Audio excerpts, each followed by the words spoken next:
Il est 12h30 sur France Info, merci d'être avec nous. L'actualité, c'est d'abord les salariés de l'usine Ascoval qui obtiennent un sursis. Le tribunal de commerce accorde un délai supplémentaire de 2 semaines pour tenter de boucler le projet de reprise.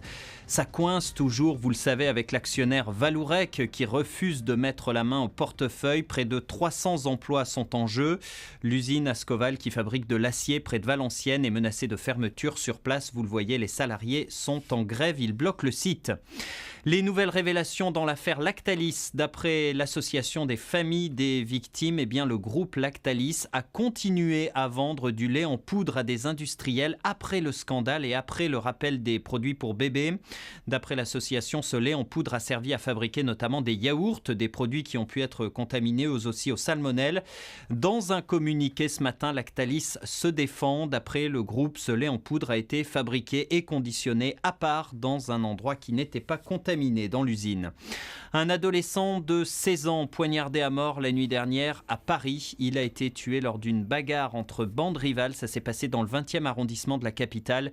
Les enquêteurs sont en train d'analyser les images de vidéosurveillance. 3 jeunes sont déjà en garde à vue. Et puis par ailleurs, un autre adolescent de 17 ans, lui, a été tué la nuit dernière à Sarcelles, en banlieue parisienne, frappé à mort en pleine rue.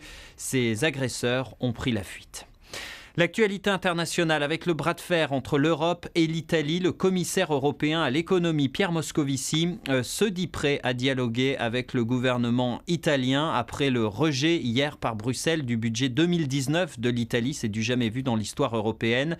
Bruxelles qui laisse désormais 3 semaines aux populistes pour revoir leur copie sous peine de sanctions.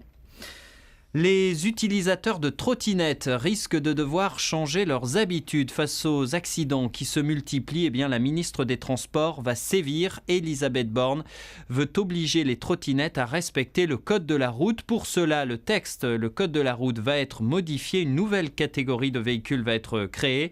Les trottinettes, notamment les trottinettes électriques, ne seront plus autorisées à rouler sur les trottoirs.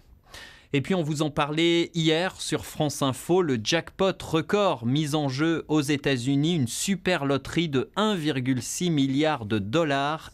Figurez-vous qu'un ticket gagnant a été identifié dans l'État de Caroline du Sud. Un vainqueur qui va donc devenir milliardaire, même si son chèque ne sera pas tout à fait d'1,6 milliard d'euros, puisqu'aux États-Unis, les gains du loto sont soumis aux impôts. Passez une très belle journée avec nous sur France Info.